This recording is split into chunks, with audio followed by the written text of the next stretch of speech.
Hello, everyone, and welcome to Bookish Babbles, the podcast where we reread our favorite books and chat about them. I'm your host, Alyson, and without further ado, let's get started.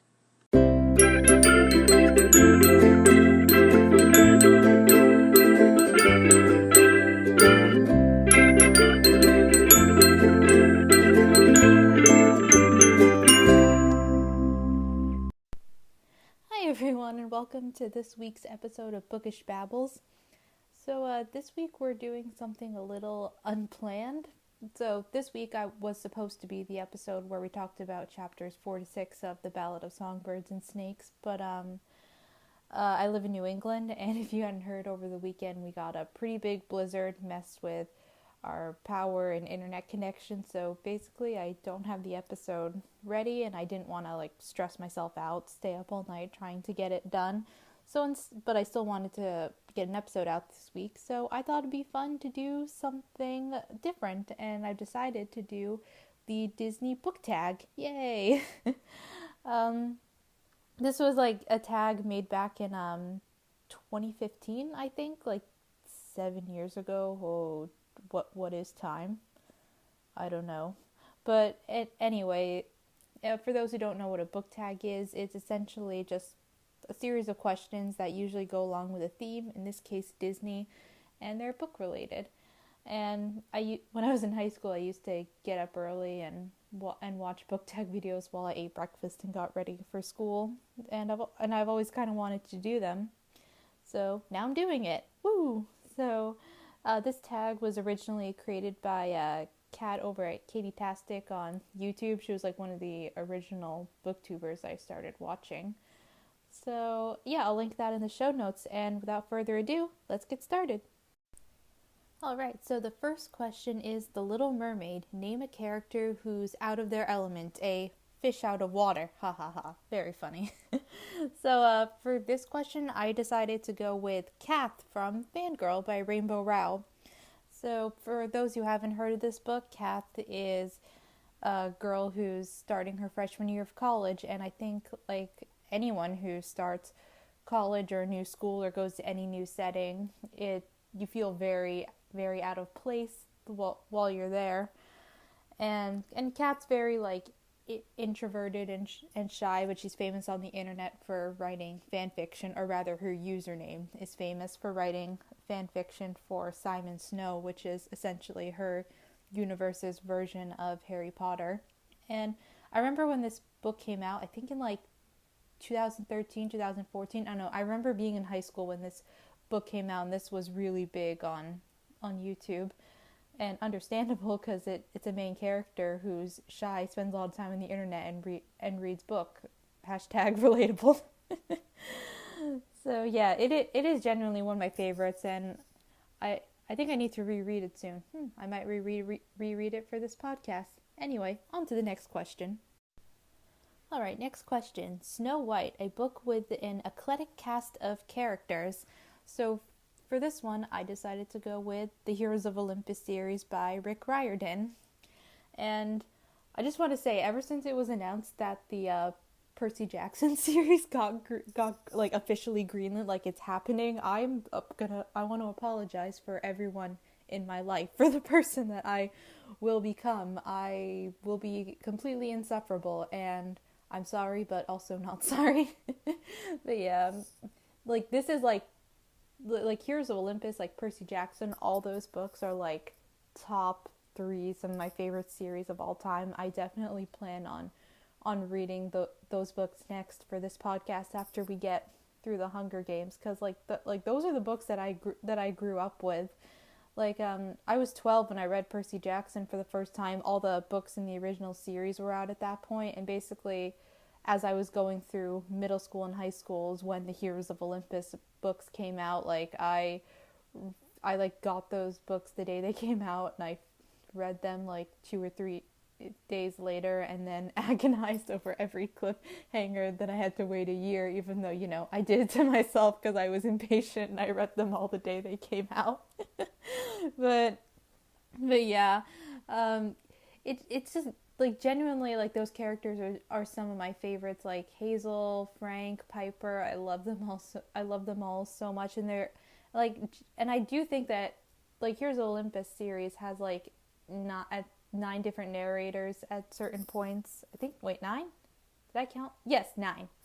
I can do math. Said no one ever.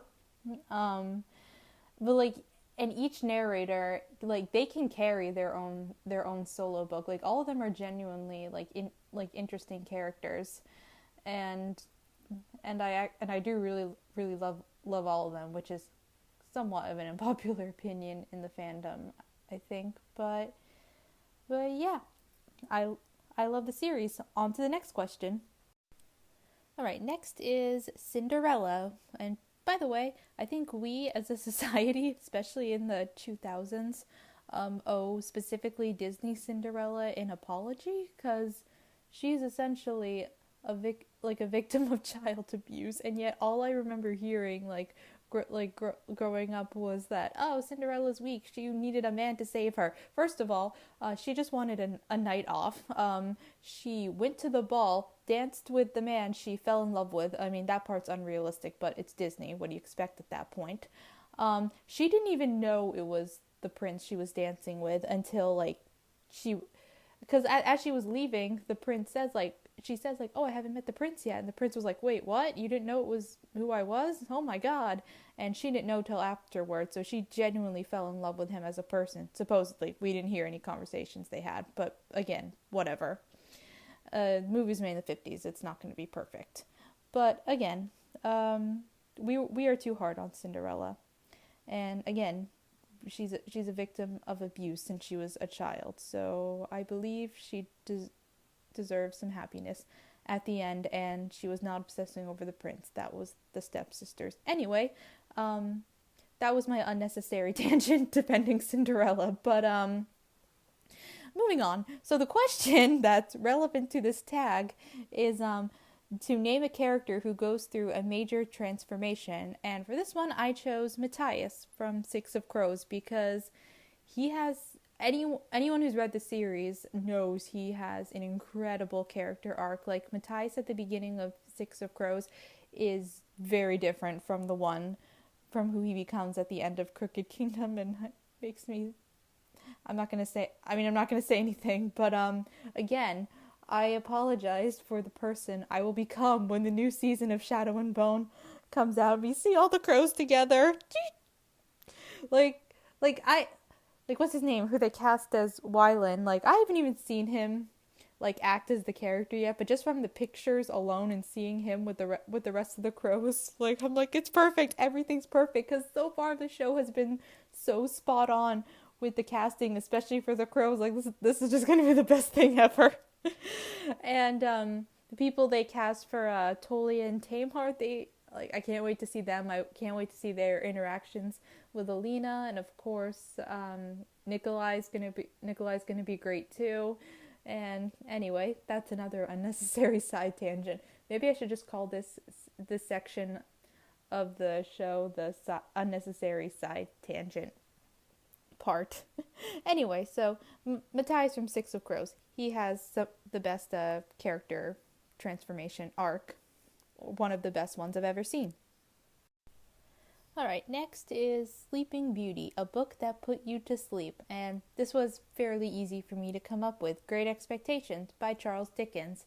I do not like that book. It is one of my least favorite books of all time. Well, I don't know. Maybe if I try, because I had to read it over the summer between my sophomore and junior year of high school. It was my assigned summer reading. I don't know. Maybe I would have different thoughts now, but I just have such thoughts toward it. I really didn't like Pip. I didn't like pretty much any of the characters. I barely remember anything that happened other than just the feeling of hatred when I think about that book.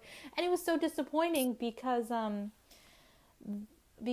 before that I had read A Christmas Carol, and I loved that book. So when I was assigned to read a Charles Dickens book that summer, I was actually really excited. But then I started reading it, and I wanted to do anything but read that book, and I did kind of start falling asleep when I read it. I was sitting at the beach, and because whenever I go to the beach, I always bring a book or a couple books with me naturally, so I can start reading. And I tried reading it, and it just that is not a beach read. I do not recommend. Anyway, moving on so I don't have to think about that awful book anymore. Next, we got The Lion King, a character who had something traumatic happen to them in childhood. So basically, every YA protagonist, because they all have something traumatic happen to them. Oh my god, they all need therapy. Maybe there should be like a book where it's just all these famous YA protagonists just go being in like group therapy. Like you got Harry Potter, Percy Jackson sitting across from each other talking about what it was like being the subject of prophecy. Then you have Katniss just reliving all her trauma. Oh my god. That'd be either really funny or really sad depending on what kind of tone you want to go for. Anyway, sorry. A character who had something traumatic happen to them. So, again, we're going with a Six of Crows answer. Kaz Brekker.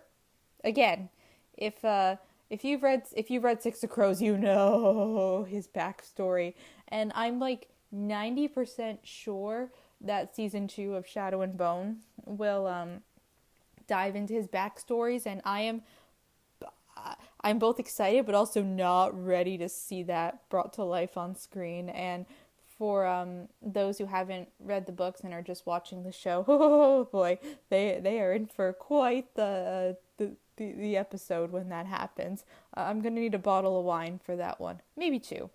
Anyway, on to the next question. Beauty and the Beast. A beast of a book that you were intimidated by but found the story to be beautiful.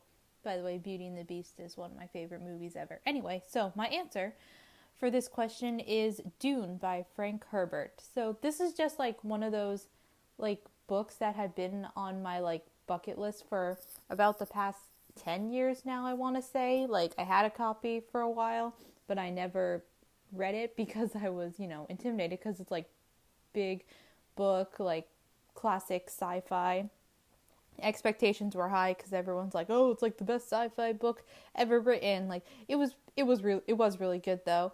And because I finally read it last year to prepare for the movie that came out, which by the way, the movie was excellent. And I can't wait for part 2.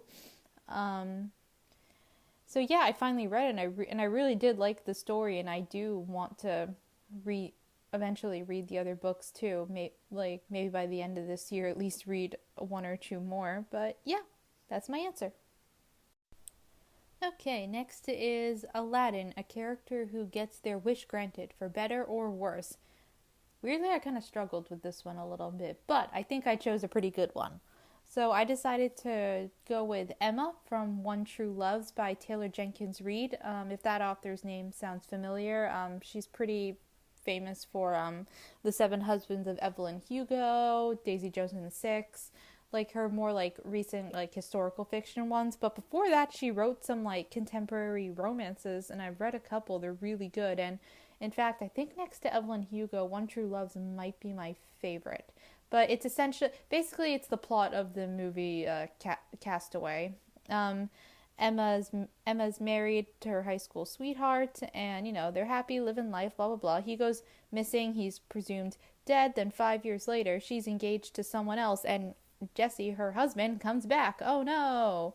So I think Emma fits this question because obviously, like, she wishes that Jesse would come back for a long time, but then he does, just not when she thought he should come back. Whoopsie daisies, awkward timing. She's engaged to someone else. Anyway, it's a really good book. I recommend it, and I believe a movie's coming out with Simu, aka Shang-Chi, playing I think he's playing Sam, the guy that she gets engaged to, and I'm really excited. I'll probably see that movie opening night. Just do it for Simu and for Taylor. Anyway, on to the next question. Next is Mulan, a character who pretends to be someone/something they're not. So for this one, I went with the two sisters, Jamie and Siri, in Better Together by Christine Riccio, who, by the way, is the first booktuber I ever started watching, and I'm so happy she's an author now. Yay! Hi, Christine, if you're listening. But anyway, the whole plot of this book is it's essentially the plot of The Parent Trap, where these two sisters who were separated when they were really young accidentally reunite at this camp, and they decide, hey, why don't we switch places? It'll be a fun little prank. thing to mess with our parents. But, instead of being kids, they're like young adults. Like, I think series 18, and then Jamie's like 20, 21, if I'm remembering correctly. But yeah, it was a fun summer read, and I recommend it. Next is Hercules, a book that inspired you. So I actually have two that I want to give a shout out for this question. On Writing by Stephen King, which, no, wait, I have read. I was going to say that's the only book I've ever read by him, but no, I lied. I've also read Carrie. But this was the first book I ever read by Stephen King, and it's his, like, memoir, him talking about writing, and I remember reading it in college, and it just got me, like, so excited about writing. I think I was taking one of my creative writing classes that semester, so it just got me excited to write stuff for that class. And the other one I wanted to mention is Show Your Work by Austin Kleon. It's essentially, again, just one of those books that just got me excited about being creative and writing. And frankly, I need to reread both those books again because I need to write more. Said every English major ever. Anyway, but yes, I do highly recommend, like, both those books, like 5 out of 5 stars, both of them, if you love writing or you just need help, motivation, being creative. And that's it. On to the next question.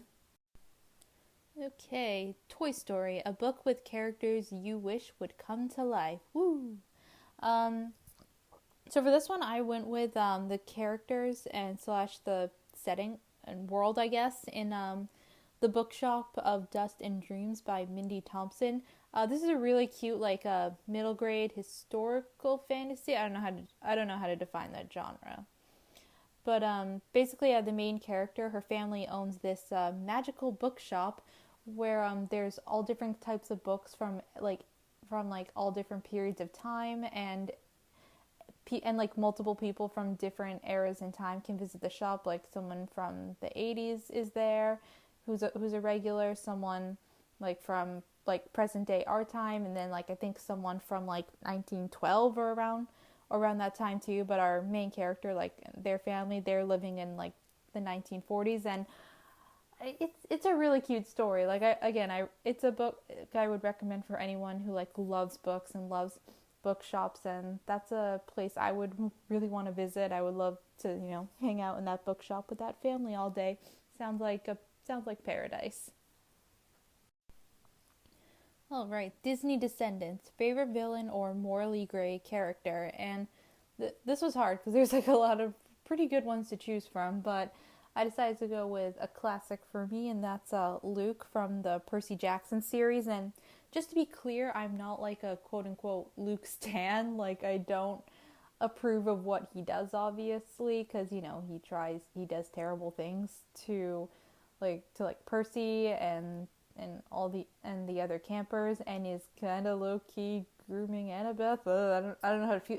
Still not quite sure how to feel about that one. But, anyway, but he's an interesting character because like everything he does, he thinks he's doing for the right reasons, and he does have some good points because, as we all know, the gods are not great parents and are pretty much all of them are neglectful, and while the kids are kind of left, the demigods are just kind of left to fend for themselves. So it's like I understand like Luke's need to wanting to take down the system and rebuild to do it better, but it's like, dude, you are trying to you want to take down the system, but you're helping to create something so much worse, like the Titan who ate his children. You think that'll be any better? Anyway, but yeah, he's such a good character too, and like such a great foil for Percy as well. And God, I can't wait to see who they cast as that character. I will be insufferable as like casting announcements and trailers and the show comes out. Alright, so that's the end of all the questions that are provided in the original tag, but I decided to create a few bonus questions of my own, because why not? It's fun. So I just made 3 extra bonus questions. The first one is Tangled, which, again, one of my favorite movies of all time. A character who finds out their whole life is a lie. Woo!